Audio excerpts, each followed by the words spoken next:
বাড়িটা মোরল বাড়ি নামে পরিচিত। পদ্মজার দাদার নাম ছিল মিয়াফর মোরল। তিনি গ্রামের একজন সম্মানিত লোক ছিলেন। ৬ কাঠা জমির উপর টিনের বিশাল বড় বাড়ি বানিয়েছিলেন ৪ ছেলের জন্য। ২ ছেলে ১৬ বছর আগে ১৯৭১ সালের যুদ্ধে নিহত হয়েছেন। ২ জনই টকবকে যুবক ছিল, আর একজন ৮ বছর বয়সে কলেরা রোগে গত হল।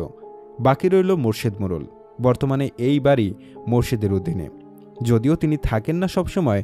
পুরো বাড়ির চারপাশ জুড়ে গাছগাছালি, বাড়ির পিছনে নদী। রাত ৯টা বাজলেই পরিবেশ নিশুতি রাতের রূপ ধারণ করে। রাতের এই নির্জন প্রান্তর ঝিঝি পোকার ডাকে ছেয়ে গেছে।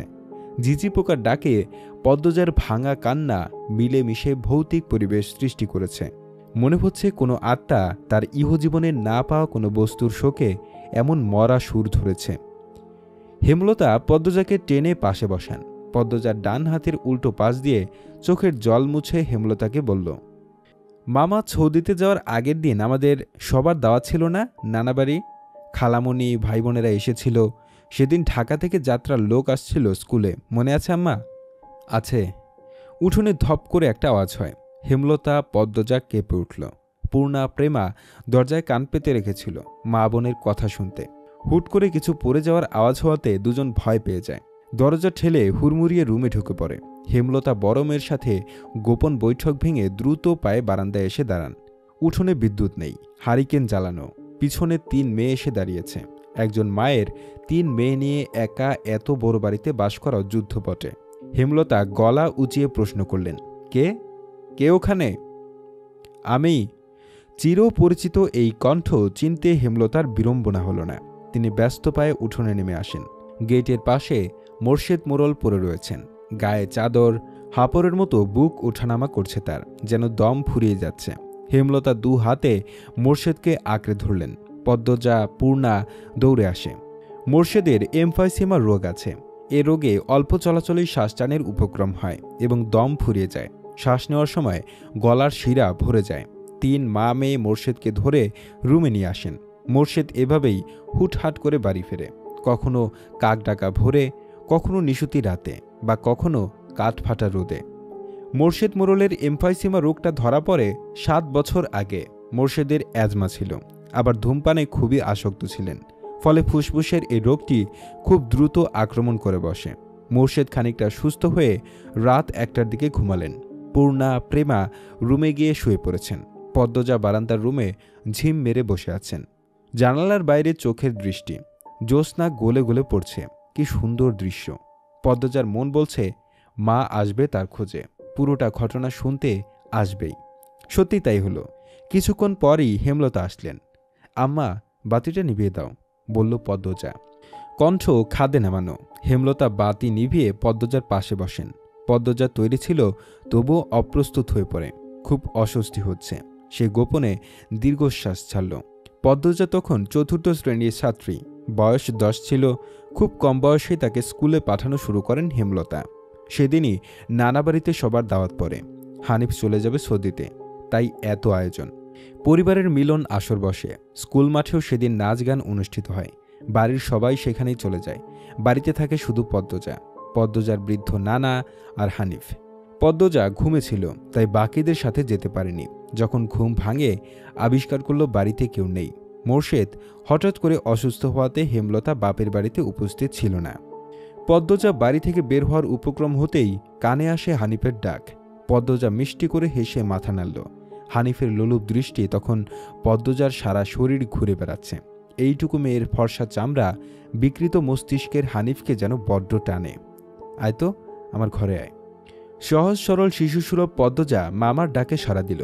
সে শুনেছে মামা ভাগ্নে যেখানে, আপদ নেই সেখানে। অথচ সেদিন সে মামাকেই ঘোর বিপদ হিসেবে জানল। পদ্মজা রুমে ঢুকতেই হানিফ দরজা লাগিয়ে দিল। পদ্মজার মন কেমন করে ওঠে হানিফের অদ্ভুত চাহনি আর দরজা লাগানো দেখে। হানিফ কুৎসিত অঙ্গভঙ্গি প্রদর্শন করতে থাকে। পদ্মজার দেখতে খুব খারাপ লাগছে, ভয় করছে। এদিকে আয়, তোর লগে গল্প করি। হানিফ বিছানায় বসে পদ্মজাকে কাছে ডাকে। পদ্মজা কাছে যেতে সংকোচ বোধ করে। হানিফ পদ্মজার ডান হাতে ধরে টেনে কোলে বসায়। তুই জানোস, তুই যে সবার থেকে বেশি সুন্দর। হানিফের প্রশ্ন পদ্মজার কানে ঢোকেনি। সে মোচড়াতে থাকে হানিফের কোল থেকে নামার জন্য, আপত্তিকর স্পর্শগুলো পদ্মজার খুব খারাপ লাগছে, কাঁদতে ইচ্ছে হচ্ছে। মোষ রাজকান্ডে সেরি শান্তিমতো বইয়া থাক, মামা মেলা থেকে সাজনের জিনিস কিনে দিমু। হানিফ শক্ত হাতে 2 হাতে ধরে রেখেছে পদ্মজাকে। পদ্মজা কিছুতেই নামতে পারছে না। মামা আমি চলে যাব, কাঁদো কাঁদো হয়ে বলল পদ্মজা। কই যাবি? মামার ধারে থাক, বলল হানিফ। হানিফের শক্তপোক্ত হাতের স্পর্শগুলো শুধু অস্বস্তি দিচ্ছে না, স্পর্শকাতর জায়গাগুলো ব্যথায় বিষে উঠছে। পদ্মজা কেঁদে উঠল, ভেজা কণ্ঠে বলল, বাড়ি যাব আমি, ব্যথা পাচ্ছি মামা। হানিফ হাতের বাঁধন নরম করে আদুরে গলায় বলল, আচ্ছা আর ব্যথা দিতাম না, কান্দিস না। পদ্মজা চট করে কোল থেকে নেমে পড়ে। হানিফকে তার আজরাইল মনে হচ্ছে। মায়ের কাছে সে আজরাইলের অনেক গল্প শুনেছে। আজরাইল যখন জান নিতে আসবে তখন শরীরের খুব কষ্ট অনুভব হবে। এই মুহূর্তে যেন ঠিক তেমনই অনুভূতি হচ্ছে। তাহলে তার হানিফ মামাই আজরাইল? পদ্মজা দরজা খুলতে পারবে না, তাই হানিফকে ভীতি কণ্ঠে অনুরোধ করল, মামা দরজা খুলে দাও। কেন? আমি তোরে চাইতে কইছি?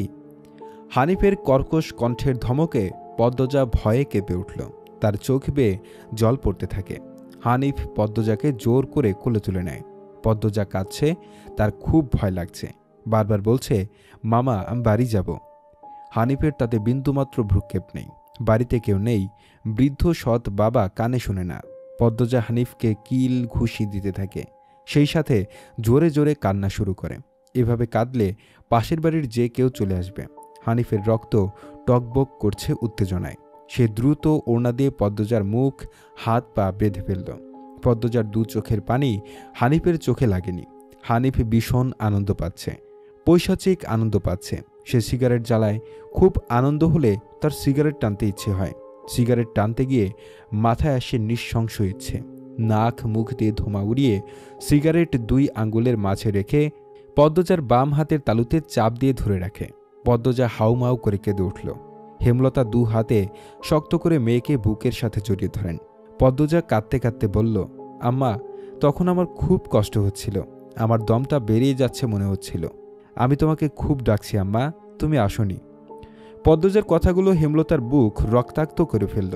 এজন্য 1971 সালে পাকিস্তানিদের নৃশংসতা, নিজের চোখে তিনি দেখেছেন পাকিস্তানিদের নিষ্ঠুরতা। হানিফ আর তার দেখা অত্যাচারী পাকিস্তানিদের মধ্যে কোনো তফাৎ নেই। হেমলতা নির্বাক, বাকরুদ্ধ। শুধু অনুভব হচ্ছে তার বুকে পড়ে আদরের পদ্মজা হাউমাউ করে কাঁদছে, সর্বাঙ্গ যেন কাঁপছে। হানিফকে ক্ষত বিক্ষত করে দিতে হাত নিষ্পিস করছে। সেদিন একটুর জন্য পদ্মজার ধর্ষণ হয়নি। বাড়িতে সবাই ফিরে এসেছিল। পদ্মজা পোড়া স্থানের যন্ত্রণা সহ্য করতে না পেরে অচেতন হয়। বাকিটুকু আর পদ্মজাকে বলতে হয়নি। হেমলতা জানেন পদ্মজার গা কাঁপিয়ে জ্বর আসে। 21 দিন বিছানায় ছিল। ততদিনে হানিফ দেশ ছেড়ে চলে যায়। পদ্মজা ভয়ে লজ্জায় ঘটনাটি কাউকে বলেনি। পায়ের পোড়া দাগ দেখে যখন হেমলতা প্রশ্ন করেছিল, পা এমনভাবে পড়ল কি করে, পদ্মজা সহজভাবে জবাব দিয়েছিল, চুলার কাছে গিয়েছিলাম, চুলার লাকড়ির আগায় পা লাগছিল। কথাটা পদ্মজা সাজিয়েই রেখেছিল, সাথে অনেক যুক্তি, তাই মিথ্যে বলতে একটুও কাঁপেনি। পুরো ঘটনাটা পদ্মজার বুকে তাজা হয়ে আছে। এই 6 বছরে লুকিয়ে কতবার কেঁদেছে সে। সবসময় চুপ করে কোথাও বসে থেকেছে। হেমলতা মেয়ের নিশ্চুপতা দেখে মাথা ঘামাননি, কারণ পদ্মজা ছোট থেকে চুপচাপ ছিল। কিন্তু আজ হেমলতার খুব আফসোস হচ্ছে, নিজেকে অপরাধী মনে হচ্ছে। তিনি ভেবেছিলেন তার 3টা মেয়েই তার কাছে খোলা বইয়ের মতো, চাইলেই পড়া যায়। বিশেষ করে পদ্মজাকে বাড়ির পিছনে নদীর বুক দিয়ে তরতর করে বয়ে যাওয়া স্বচ্ছ টলটলে পানির মতো মনে হতো, যার জীবনে অস্বচ্ছ বলতে কিছুই নেই, সবই সাদামাটা, সহজ সরল। অথচ পদ্মজার জীবনেই কত বড় দাগ জলজল করে জ্বলছে, কত বড় ঘটনা লুকিয়েছিল। মেয়েরা কথা লুকিয়ে রাখার সীমাহীন ক্ষমতা নিয়ে জন্মায়। কথাটি নিজের মেয়েদের ক্ষেত্রে মাথায় আসেনি। পদ্মজা শান্ত হলে হেমলতা বললেন, পাটা দেখি। পদ্মজা বা পা বিছানায় তুলল। হেমলতা পদ্মজার পা কোলে তুলে নিয়ে পোড়া দাগটা দেখেন মনোযোগ দিয়ে। রক্ত টকবক করে ওঠে। রন্ধ্রে রন্ধ্রে হিংস্রতা যেন লুটোপুটি খাচ্ছে। এই পোড়া দাগ হানিফের রক্ত দিয়ে মুছব। কথাটি কত সহজ করে বলেছেন হেমলতা, তবুও পদ্মজা কেঁপে উঠল। কি যেন ছিল কথাটিতে, শরীরের পশম দাঁড়িয়ে পড়ে। হেমলতা বারান্দার রুম ছেড়ে বড় ঘরে ঢুকেন। মিনিট কয়েক পর রামদা ছুরি হাতে নিয়ে উঠোনে যান। উঠোনের এক পাশে শক্ত পাথর আছে, ছুরিটা পাথরে ঘষতে থাকলেন সাবধানে। ঘষতে ঘষতে পাথর গরম হয়ে আগুনের স্ফুলিঙ্গ দেখা দেয়, মানে ধার হয়ে গেছে। পদ্মজা বারান্দা থেকে দেখছে। অজানা আশঙ্কায় তার বুক কাঁপছে। হেমলতা বারান্দা পেরিয়ে রুমে ঢুকতে যাবে, তখন পদ্মজা উৎকণ্ঠিত গলায় ডাকল, আন্নার চাচার এক মেয়ে নিখোঁজ, শুনেছিস তো বড়দের মুখে? সেই মেয়ের ধর্ষক হানিফ। ধর্ষণের পর পুঁতে ফেলেছে। আনন্দপুরের এই একটা মানুষই এতটা নৃশংস।